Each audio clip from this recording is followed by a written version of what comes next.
എല്ലാ വിധത്തിലും മലയാളത്തിലെ ഏറ്റവും വലിയ സിനിമയായിരിക്കും എംപറർ.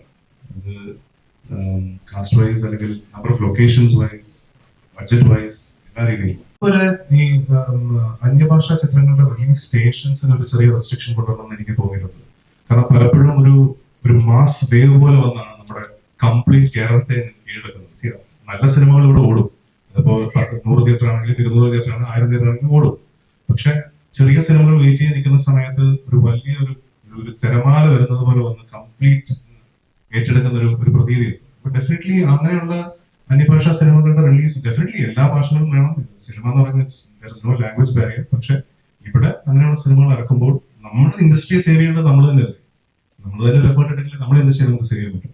ആ രീതിയിൽ നമ്മുടേതായ ചില നിയമങ്ങൾ അല്ലെങ്കിൽ ചില റിലീസ് റെസ്ട്രിക്ഷൻസ് ഉണ്ടെങ്കിൽ കുറെ കൂടെ ഇങ്ങനെയുള്ള ചെറിയ മലയാള സിനിമകൾക്ക് കയറി വരാൻ പറ്റുമെന്നാണ് ഞാൻ വിശ്വസിക്കുന്നത്.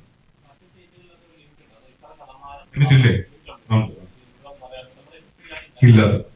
അപ്പൊ അത് നമ്മളൊരു എക്സാമ്പിൾ ആയിട്ട് കണ്ട് നമുക്കിവിടെ സിയാദിക്കെ പോലുള്ളവരാണ് അതിനെക്കുറിച്ച് സംസാരിക്കേണ്ടത്. കാരണം ഓർഗനൈസേഷൻസും അസോസിയേഷൻസും ഒക്കെയാണ് തീരുമാനിക്കുന്നത് എങ്ങനെ നമുക്കത് മുന്നോട്ട് പോകാൻ സാധിക്കും, അല്ലെങ്കിൽ അങ്ങനെ ഒരു റെസ്ട്രിക്ഷൻ കൊണ്ടുവന്നാൽ നമുക്ക് നമ്മുടെ സിനിമയെ വീണ്ടും പൊക്കിക്കൊണ്ടുവരാൻ സാധിക്കുമോ, അല്ലെങ്കിൽ ഈ പറയുന്ന ശ്രദ്ധിക്കപ്പെടാതെ പോകുന്ന ഒരുപാട് ചെറിയ സിനിമകൾ വീണ്ടും ശ്രദ്ധിക്കപ്പെടുമോ എന്നൊക്കെ ഉള്ളത് ആക്ച്വലി എംപററിന്റെ ഷൂട്ടിംഗ് അടുത്ത ആഴ്ച തുടങ്ങാണ് US-ലാണ്. അപ്പോൾ അതിന്റെ നാളെ എംബസിയിൽ അപ്പോയിന്റ്മെന്റ് 7:15 എന്റെ ഫ്ലൈറ്റ്. അപ്പോൾ പ്ലീസ് എക്സ്ക്യൂസ് മീ, എയർപോർട്ടിലേക്ക് നേരെ ഇവിടുന്ന് പോവാം. അത് പറയണോ? എല്ലാ വിധത്തിലും മലയാളത്തിലെ ഏറ്റവും വലിയ സിനിമയായിരിക്കും എംപറർ. അത് കാസ്റ്റ് വൈസ് അല്ലെങ്കിൽ number of locations wise, budget wise, എല്ലാ രീതിയിലും. ഓൾറെഡി 2 ഷെഡ്യൂൾ കഴിഞ്ഞു. ഇന്ത്യയിൽ ഒരു ഷെഡ്യൂൾ കഴിഞ്ഞു, UK ഒരെണ്ണം കഴിഞ്ഞു.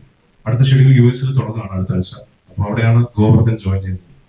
അപ്പോ സത്യാന്വേഷണം നടത്തി ഗോവർദ്ധൻ പുതിയ സത്യങ്ങൾ തേടി അമേരിക്കയിൽ എത്തിയിരിക്കുന്നു. Thank you very much everybody. Thank you. അത് ഉടനെ ഇല്ല, തീർച്ചയായിട്ടും അതിന്റെ സമയമാകുമ്പോൾ ഞാൻ തന്നെ ഇതുപോലെ ഒരു പ്രസ് മീറ്റ് വിളിച്ചുകൂട്ടി എല്ലാവരും അറിയിക്കുന്നതായിരിക്കും.